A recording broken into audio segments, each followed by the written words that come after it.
Oh, all right. Here's the thing about Interspecies Reviewers episode 9. The only reason I'm wearing the High School of the Dead shirt is because of this show. I mean, not the show, this episode of Interspecies Reviewers episode 9. I can't believe we're on 9 episodes, and we're about to reach to the final conclusion of the last 3 episodes. Hopefully we'll get a perfect score by the end. Now, the thing about this episode, we're talking about zombie girls. I get it. In the world of anime, zombie girls are not that attractive to many people. However, we have taste for zombie girls in a variety of ways. For example, Monster Musume. Now, I don't know if you watch Monster Musume, but you guys gotta watch it because there's a girl that's similar to that, Zombina.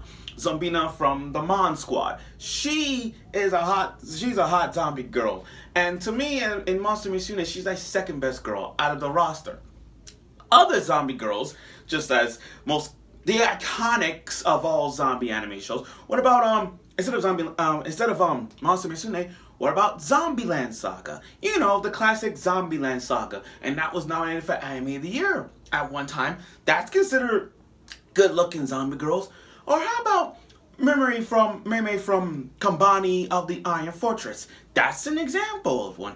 And the most iconic zombie girl is Rhea from Sinkira, The Undying Love. The one with the overprotective father. She died and she came back a zombie girl, that kind of thing. The boy who's obsessed, the boy who wants to have a zombie girl, that thing.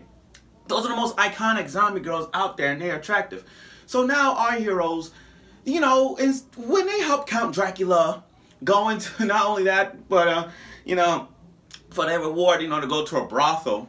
But when Count Dracula mentioned a brothel for undead people, they decided to take a shot at it. Like I said, I don't have a problem with zombie girls. I find zombie girls attractive sometimes. Sure, they smell. Sure, they cold. But that's okay. They got the body for it otherwise. Now, I'm glad that Crim didn't show up because I like how Stunk realized that he gonna murder that pussy. That's how he said it. Because if he would have killed him, even though they're already dead, but if he would have killed him even worse, Crim would have sent him straight to heaven. That's how their reaction was. So now they have to pick their favorite undead monster girl. Again, there are so many varieties of undead monster girls out there. Whether it's a vampire, whether it's a zombie girl, a skeleton, a jishenki. Others are like that. Or a ghost girl. Now, I can get it. A ghost girl like Yuki Onna? Hell no. Unless you're that person from Yuna in the Haunted Hot Springs. That's one thing. We're going to push that out the way. But for the Beast Man, he's an ass. I understand his sense of smell is very sensitive. I get that. But the only choice he had was a skeleton. Who wanna fuck with bones? You ain't broke from One Piece? You come on, who in the One Piece community like myself, who in the One Piece community have a shot who like to smash Brook? Are you kidding me? I respect Brook, don't get me wrong. But like I said, it just bones. Just bones. That's pretty much it. Really? That's it.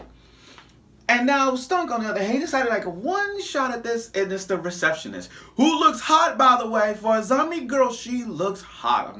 That's a fact. Zell, on the other hand, he picks a Jishenki. Now, if you guys know a Jishenki is one of those zombie hopping zombies, hops like this, and they're zombie hopping people. That's what if you play Darkstalkers, and if you know Mei, that one that goes like this, Marvel vs. Capcom rolling, that's a Jishenki. So he picked her, and she's not tiny. She's like the height of Zell. And for the vampire, the head vampire, he picked a vampiretress. I'm not good with the name like that, but you get the idea. A hot, sexy female vampire girl. Stunk got that. But still, I like their reviews on this. Their reviews, average wise is a 6. Guy gave it a 3. Guy gave it an 8. The vampire guy gave the vampire girl an 8.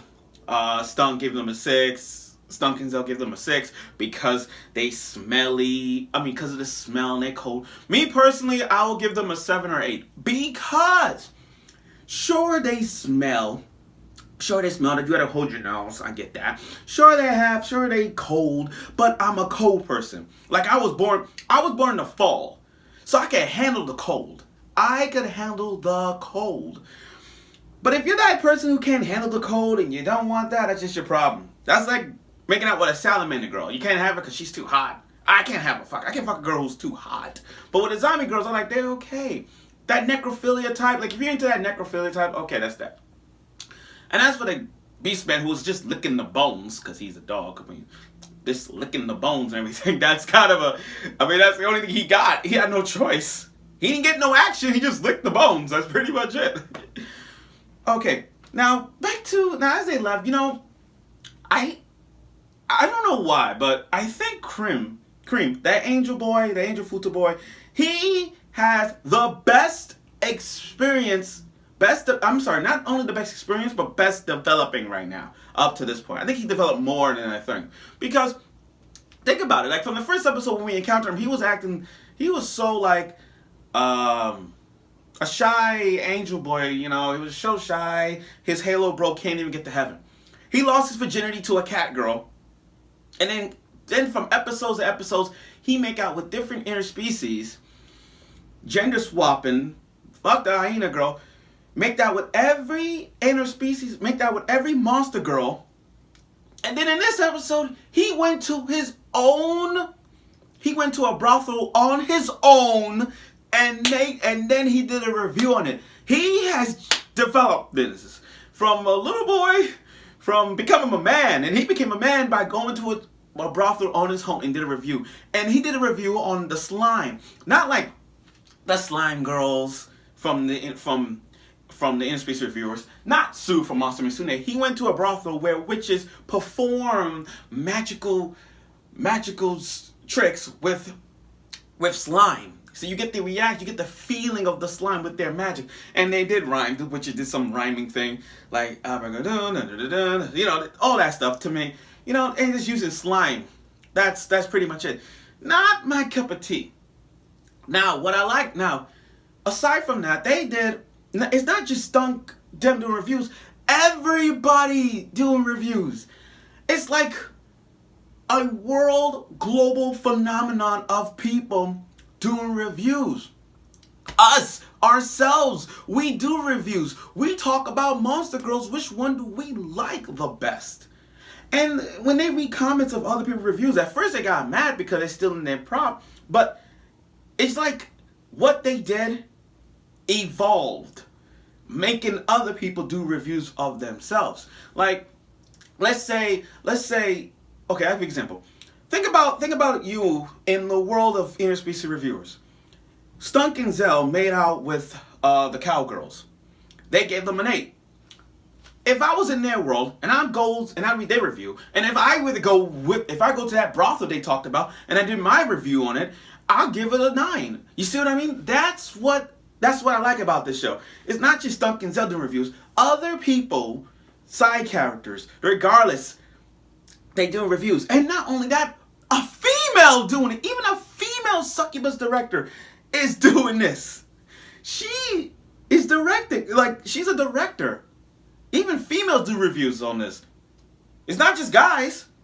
A female's doing it. And for now, for some reason, females are doing reviews of this, of their own time with the Monster Girls. Especially the director, the succubus director. I like... We got back to Yuri, girl on girl action. We got back to the Yuri. I mean, at one time we had them with the gender swapping episode, but this time we saw 2. This time the succubus director, she swing both ways so much that she finger herself down there while she watches them. She gets turned on real quick just watching 2 girls, the halfling and the hyena girl. And that's her thing. She's into that kind of that passion. And the fact that it was showing her fingering herself reminds me, like, not domestic girlfriend hyena type thing, but they were really went full on showing her how she was fingering herself. That was great. So now as they go on to seeing other people do reviews, it's kind of bringing up more and more people as a global phenomenon for interspecies reviewers to give us the reviews. We give them the reviews, we comment on it.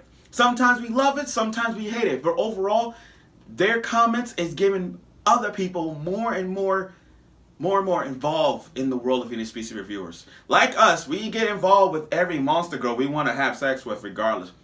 Like that's like when they mentioned Heart because they gave it a 9. Me, I gave it an 8. Slime girls, I give it a 3. Snake girls, I haven't done a snake girl yet, but if I had to say snake girls, I give them a 6. Mermaids, okay, probably an 8. This one probably a 9. This one probably a 9.5. You see what I mean? That's what they do. We do reviews. They gave us reviews. And still in this episode, I appreciate their love for allowing other people to do reviews and giving them feedback. And give them other people's feedback. So I look forward to their next adventure. The only thing I'm waiting for is that I'm waiting for Stunk to give us like what was his first sex? Like when was his first virginity? Like, or how did Stunk and Zell meet up and they become teammates? All that stuff. You know, I'm looking for one of those episodes to come around and say how these two met and all that kind of experience. I look forward to it. But again, great episode. This was a great episode. I look forward for next week's episode of Interspecies Reviewers. And let's just say this. I'm happy that they gave us something about zombie girls because I like zombie girls in animes like Zombieland Saga, Kabaniane Fortress, Zombina from Monster Musume. You know, even though it was low average at best, I still have my opinion, and that's what we all for. We all for opinions. And Crim got the best development by going to a brothel on his own. And we got some Yuri action, so we're back on Yuri. Thank you, God. So I look forward for next week's episode, and I hope you will.